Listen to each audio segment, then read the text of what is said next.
Good evening. My name is Christine Gilfillan, and I'm the Director at Domestic Violence Services of Lancaster County. In 1990, a small group of women in Minnesota started the Silent Witness Project. They saw the number of intimate partner homicides rising in their community, and they were looking for a way to express their grief in the face of this violence and their compassion for the individuals whose lives were lost and for their family members. In 2008, Lancaster County started its Silent Witness Project, a collaboration between DVS, LGH Penn Medicine, and the Office of the District Attorney. 4 women are killed every day in the U.S. by their intimate partner. This is up from 3 prior to 2017. Nearly half of all women who are murdered each year are killed by their partners. According to one estimate, every 16 hours, a woman is fatally shot by her boyfriend, spouse, or ex-partner. Once considered a private matter, domestic violence is now recognized as a serious public health issue. It has vast physical, emotional, social, economic, and other impacts on our community. There are 18 victims remembered as part of the Lancaster County Silent Witness Project. Part of their legacy is for us to bring awareness to our community. Remember their names.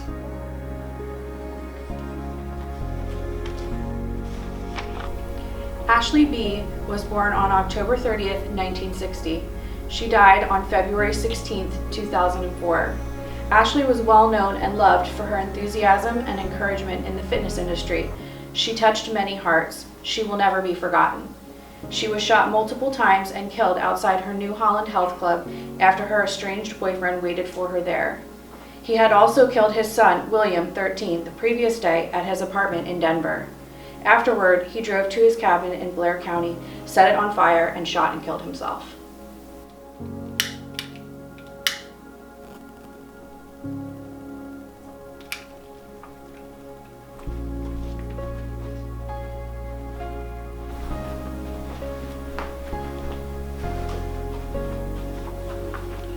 Robert was born on May 15, 1960.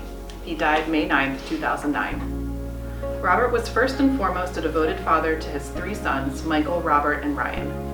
An employee of Millersville University and a terrific brother who had computer knowledge, he was a beloved uncle and a beloved son. We miss him dearly.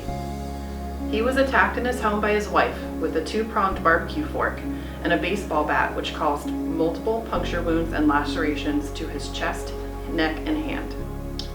These traumatic injuries caused the victim to suffer a fatal cardiac dysrhythmia, and he died from complications of multiple traumatic injuries as a direct result of his assault. She pled guilty but mentally ill to voluntary manslaughter, aggravated assault, and terroristic threats, and received a sentence of 7.5 to 15 years in a state correctional institution.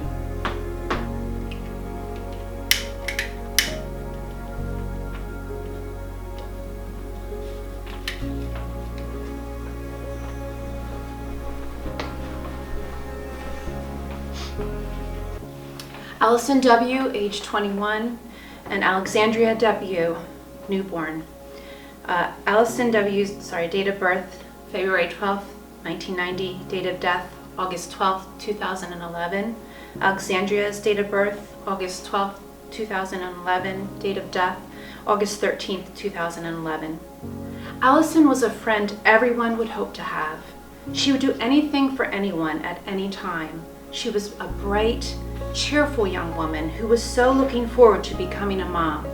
She and Lexi already had a great mother and daughter bond, a bond that cannot be broken.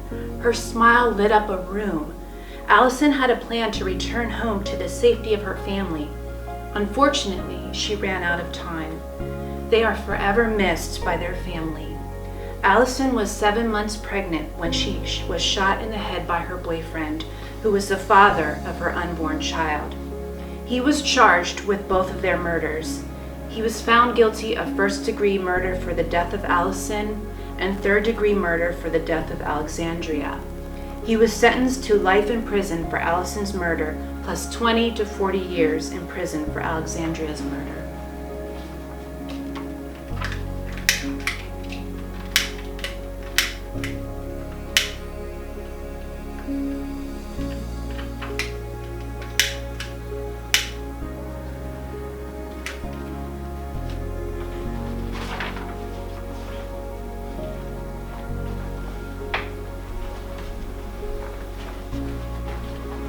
Karen C.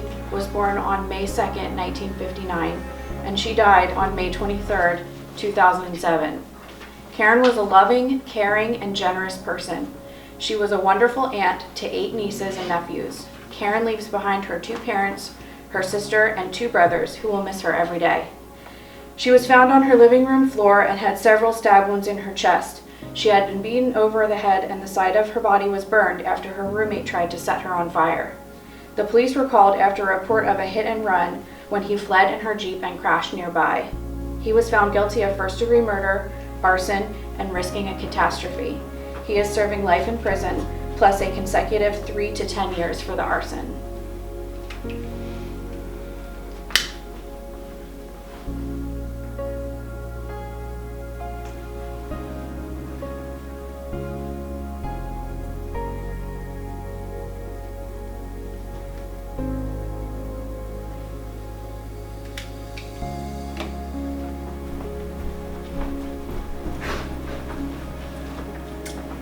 William B. was born on January 26, 1991, and died on February 15, 2004. William was an honorable son and a witty, trustworthy friend. We'll never know if William was a victim of being in the wrong place at the wrong time, used as a pawn, or killed because he didn't go along with an evil, selfish plan. William was found the day after he was killed by his father in his father's apartment in Denver. The police had gone to the home looking for the boy's father, who investigators believed shot and killed his estranged girlfriend, Ashley, 43. Afterward, his father drove to his cabin in Blair County, set it on fire, and shot and killed himself.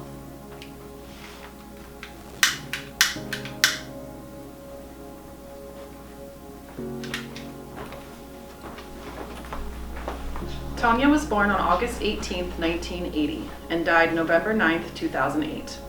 Tonya was a vibrant young mother of a beautiful 1-year-old girl. She was also the apple of her daddy's eye and was always everything to her mother.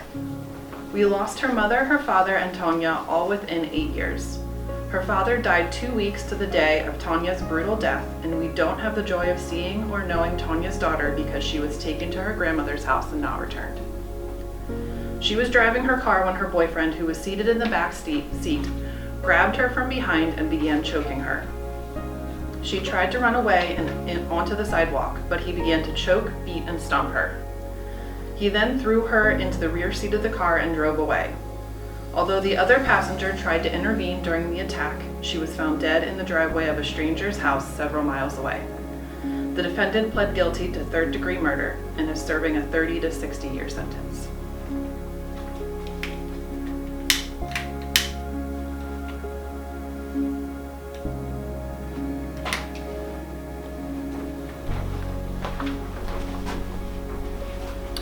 Christina C., age 24, and her unborn child. Christina was born on October 8, 1979, and she died on July 21st, 2004. Christina was a vibrant young woman with goals for her future.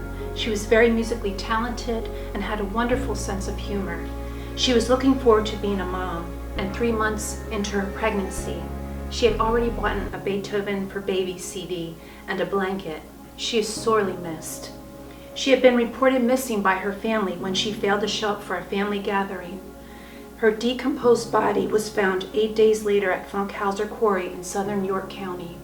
She was shot in the back of her head after she told her boyfriend she was pregnant with his child. He was convicted of 2 counts of first-degree murder and is serving 2 consecutive life sentences.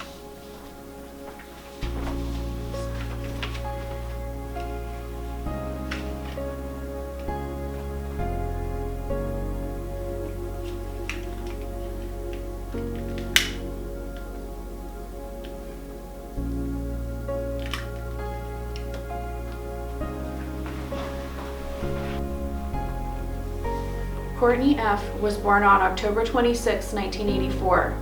She died on January 22, 2005. Courtney was a bright and beautiful girl. She loved shopping, spending time with friends, and dancing, just to mention some of the things she enjoyed. She was also happy to be the mother of her new baby girl. She disappeared July 21, 2004, leaving behind her 2-week-old daughter. 6 months later, her remains were found in the bushes along the edge of a farm field. She had multiple traumatic injuries, including strangulation and suffocation. Her boyfriend was charged and convicted of first-degree murder and is serving a life sentence.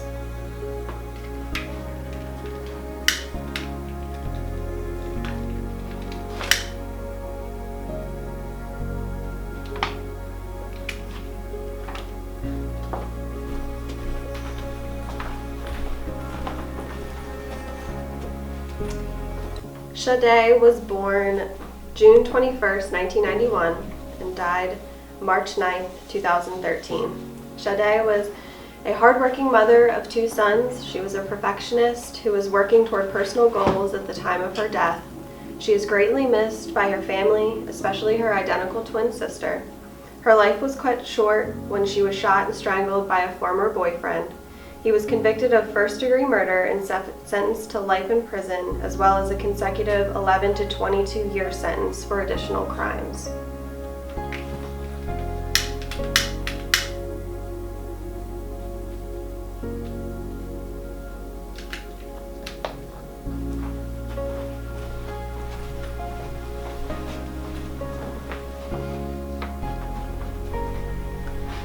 May was born June 26, 1990, and died March 13, 2008. May was a daughter, granddaughter, sister, aunt, and a friend to many. Because of her life, many felt loved. In her death, she will live on, she will be heard, and we are all her voice. She was killed in Little Britain Township at her boyfriend's house. Neighbors had heard them arguing outside the house that evening, and he had shot her in the head twice. Then he shot and killed himself.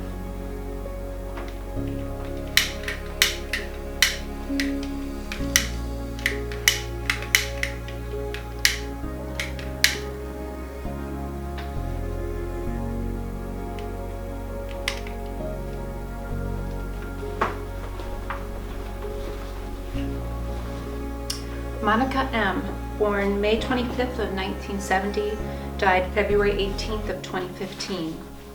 Monica was happy working with the elderly. She enjoyed life, even with its many obstacles. Monica was a wonderful mother and grandmother who took delight in having a good laugh and spending time with friends and family, always willing to give a helping hand. She was taken away from those friends and family when an ex couldn't accept their breakup. He shot and killed her. She is missed dearly by all who knew her.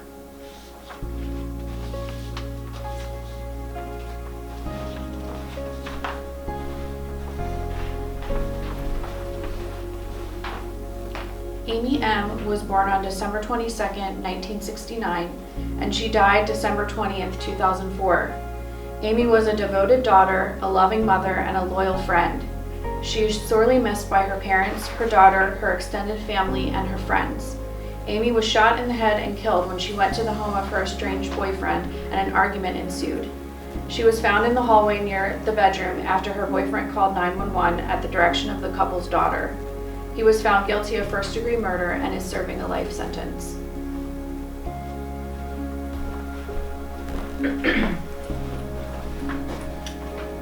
Laurie was born on August 7th, 1978, and died on February 12th, 2019. From the outside, it seemed there was nothing Laurie couldn't do.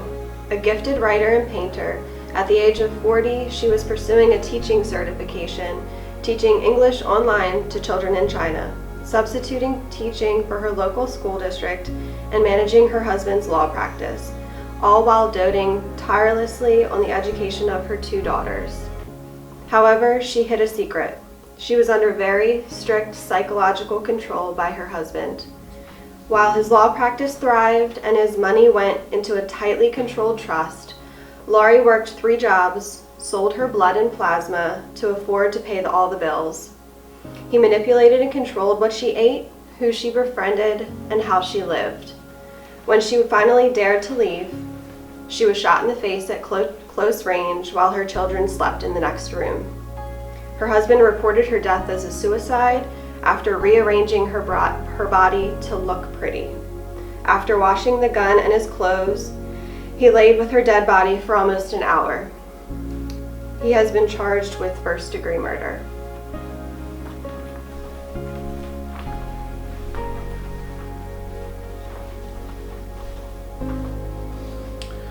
Melissa Sophia.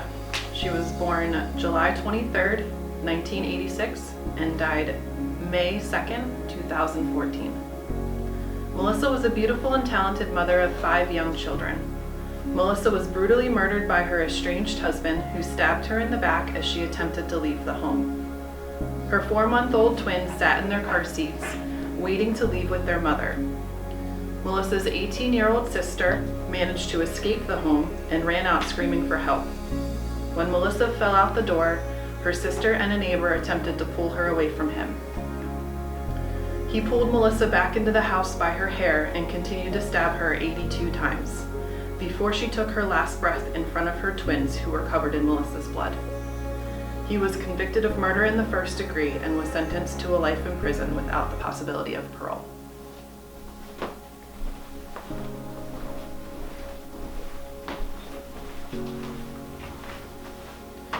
Angela R., born January 1st of 1977, died November 25th, 2006.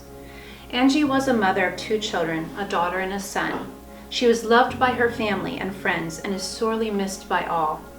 Paramedics were responding to a house fire on November 17th of 2006 when they saw Angela, who was severely burned over her entire body.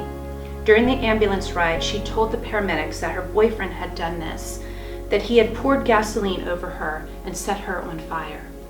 She was taken to a burn center where she later died from complications. Her boyfriend was convicted of 1st-degree murder and is serving a life sentence in prison.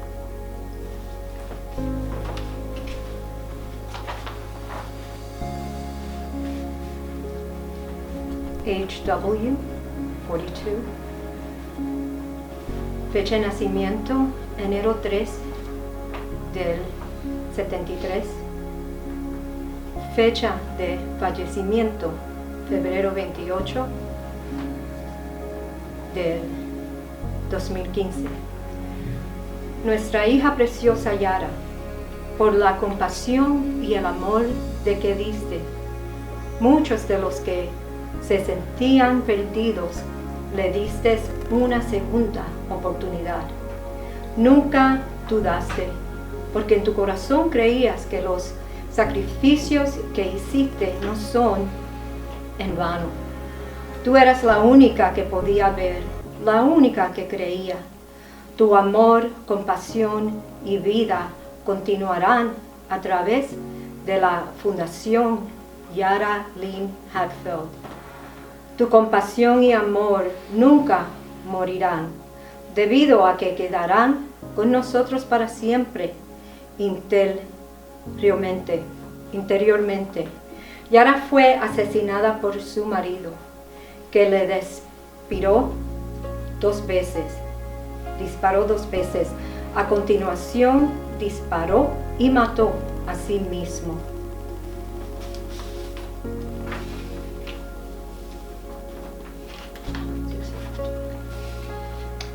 Mujer desconocida. Vivió entre nosotros en Pensilvania. Trabajaba todos los días. Ella nos saludó cuando nos conocimos.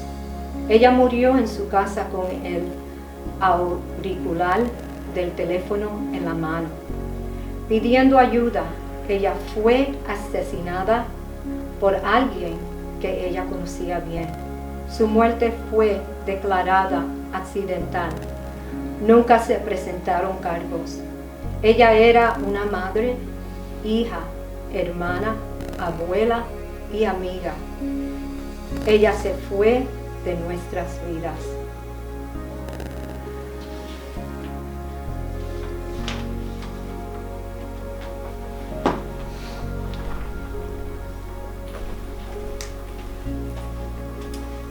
Samantha H. Sammy was born January 16, 1995 and died December 4th, 2012. Sammy, our baby girl, brought so much happiness to those who knew her. She would light up a dark room with her bright smile, loving actions, and charismatic personality. Sammy loved unconditionally and was blessed with the ability to retain a childlike happiness about average daily events as well as large milestones. She was loved by her family and is missed so totally each and every day. Sammy was 17 when she was killed by her estranged boyfriend. He tried to end her life by running his car off the road into a guardrail at a high rate of speed. When that attempt failed, he sat on her dying body, suffocating her. He pled guilty to murder, the third degree, and related charges. He was sentenced to 28 to 56 years in state prison.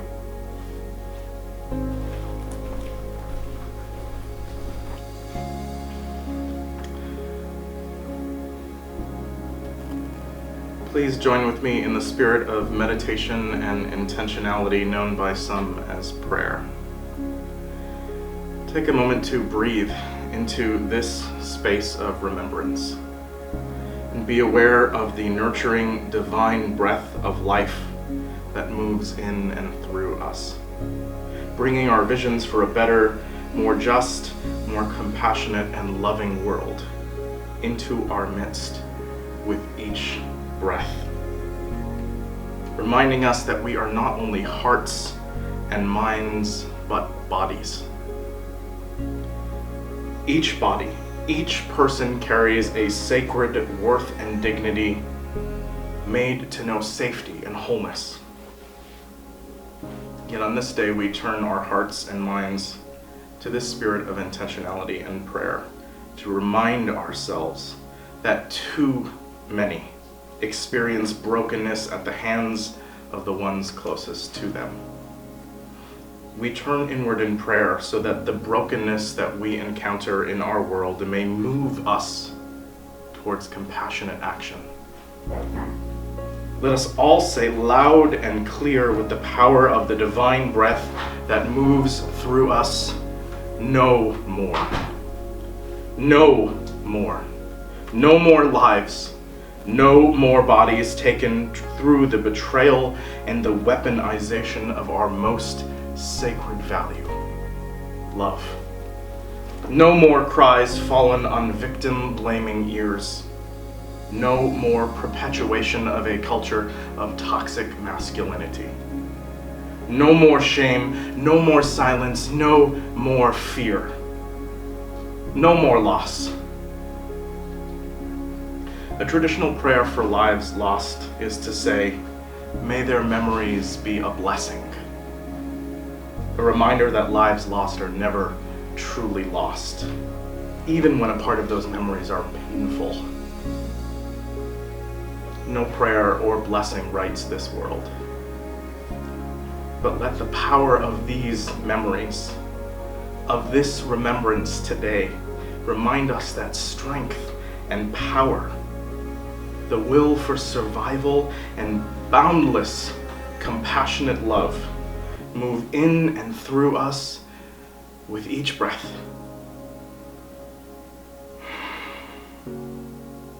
May we each join our breath together with the divine breath of life to breathe and cry and remember, so that one day through our attention and efforts, violence will be no more. No more. May it ever be so.